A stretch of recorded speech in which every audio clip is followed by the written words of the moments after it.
مولاي صل وسلم دائما أبدا على حبيبك خير الخلق كلهم مولاي صل وسلم دائما أبدا على Bismillahirrahmanirrahim. Assalamualaikum warahmatullahi wabarakatuh. Hadirin yang dimuliakan oleh Allah Subhanahu wa taala, izinkan saya Vina Nalar Barakah, saya Risma Cornelia akan menyampaikan tausiah dengan judul Ikhlas mudah diucapkan namun sulit dilakukan.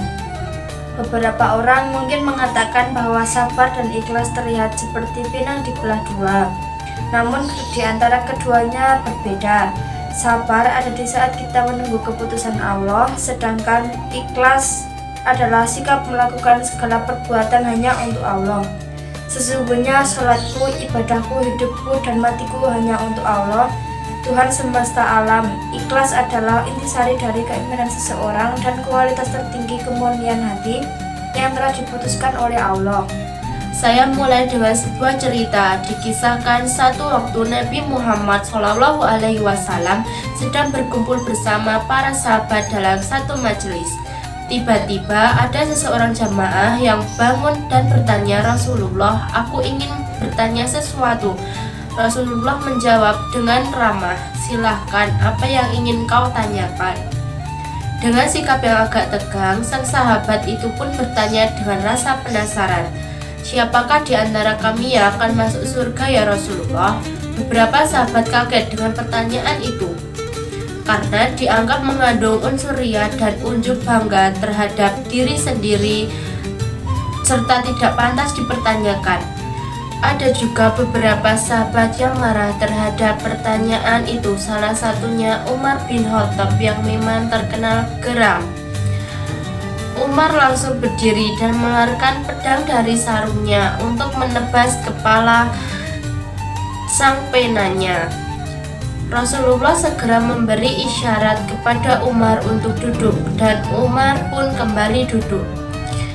Jika Rasulullah tidak memberi isyarat, mungkin kepala orang itu sudah terbang.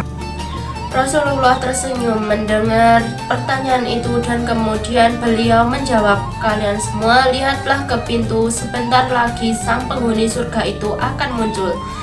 Setiap mata sahabat pun langsung menuju ke arah pintu dan diduga hatinya menunggu kedatangan orang itu. Tidak lama kemudian datanglah seseorang pemuda sederhana yang mengucap salam lalu menggabungkan diri ke dalam majelis. Para sahabat bingung apa kehebatan pemuda ini, karena sosok pemuda ini hanya seperti pemuda biasa yang pemalu. Mereka dengan sabar menunggu penjelasan dari Rasulullah. Rasulullah memberi alasan setiap gerak-gerik dan langkah dari pemuda itu hanya ia ikhlaskan semata-mata mengharapkan keridhaan Allah. Itulah yang membuat Allah suka dan ridho kepadanya. Para sahabat kaget dan tersentak karena banyak yang merasa bahwa segala amal perbuatannya selama ini terkadang tidak semata-mata hanya Allah, namun diniatkan untuk hal lainnya.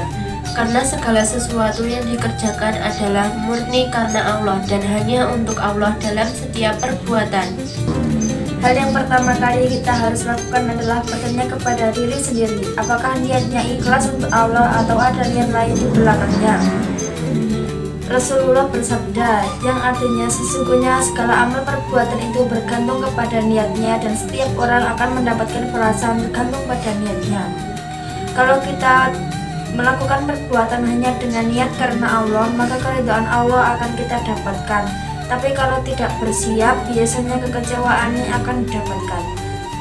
Selain itu, keikhlasan juga bisa dilakukan dengan menerima segala ketentuan yang telah ditetapkan oleh Allah untuk kita. Misalnya kita ikhlas kuliah di universitas yang sebetulnya tidak diinginkan.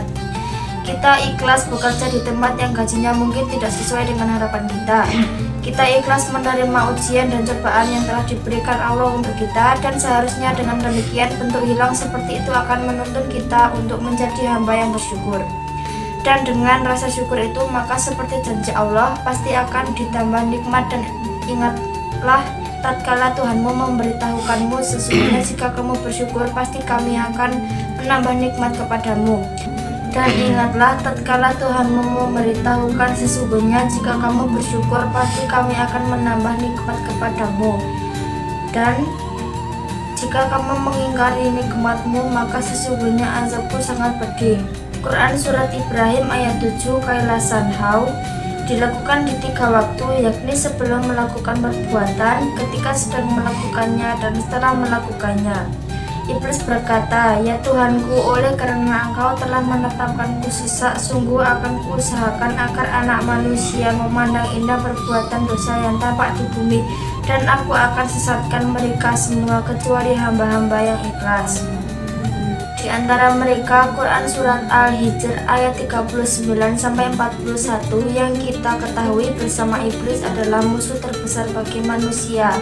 Ayat di atas semakin menegaskan dan menjabarkan betapa jahatnya rencana iblis dan dalam mengganggu anak manusia. Dia telah berjanji dengan segenap tenaga dan kekuatan untuk menyesatkan seluruh anak-anak Adam yang tidak memiliki keikhlasan dalam mengerjakan sesuatu. Jadi jika tidak ingin diganggu oleh iblis laknatullah, maka mulailah untuk melakukan segala perbuatan dengan penuh keikhlasan. Lawan dari ikhlas adalah riya, yaitu melakukan amal perbuatan dengan tujuan agar mendapat pujian atau balasan dari orang lain. Riya berasal dari bahasa Arab ruat yang berarti melihat atau mengatur segala sesuatu agar segala perbuatan yang dilakukan dilihat orang. Riya tentunya bukanlah perbuatan yang baik, bahkan Allah menyamakan orang-orang ini dengan ciri khas orang munafik. Allah berfirman, sesungguhnya orang-orang munafik itu menipu Allah dan Allah akan membalas tipuan mereka, dan apabila mereka berdiri untuk sholat, mereka berdiri dengan malas. Mereka bermaksud riya dengan sholat itu di hadapan manusia dan tidaklah mereka menyebut Allah kecuali sedikit sekali. Quran Surat An-Nisa ayat 142, perintah Allah Subhanahu wa Ta'ala agar manusia muslim selalu ikhlas dalam beribadah. Allah berfirman, "Inna anzalna ilaikal kitaba bil haqqi fa'budillah muhlisi sholahuddin." Sungguhnya telah kami turunkan kepadamu kitab Al-Quran dengan kebenaran. Oleh karena itu, beribadahlah kamu kepada Allah dalam keadaan ikhlas baginya. Az-Zumar ayat 2. Dari ayat tadi, Allah menjelaskan bahwa cara beribadah yang paling benar itu hanya menyembah Allah semata dengan penuh keikhlasan bersih dan murni dari pengaruh syirik dan riya. Oleh karena itu, hendaklah beribadah ditujukan kepada Allah semata, bukan karena ingin dipuji oleh manusia. Melakukan segala sesuatu dengan penuh keikhlasan memang bukan suatu hal yang mudah seperti judul tausiah ini. Jika ikhlas memang sesuatu yang mudah diucapkan tapi sulit dilakukan, tapi semoga kita semua menjadi pribadi yang dicintai oleh Allah Subhanahu wa Ta'ala. Itulah yang dapat kami sampaikan, semoga bermanfaat bagi kita semua. Tiada satupun yang sempurna, walaupun kecil pasti ada celah dan cacatnya. Terima kasih atas segala perhatian, mohon maaf atas segala kekurangan. Akhirul kalam, wabillahi taufiq wal hidayah. Wassalamualaikum warahmatullahi wabarakatuh. مولاي صل وسلم دائما أبدا على حبيبك خير الخلق كلهم.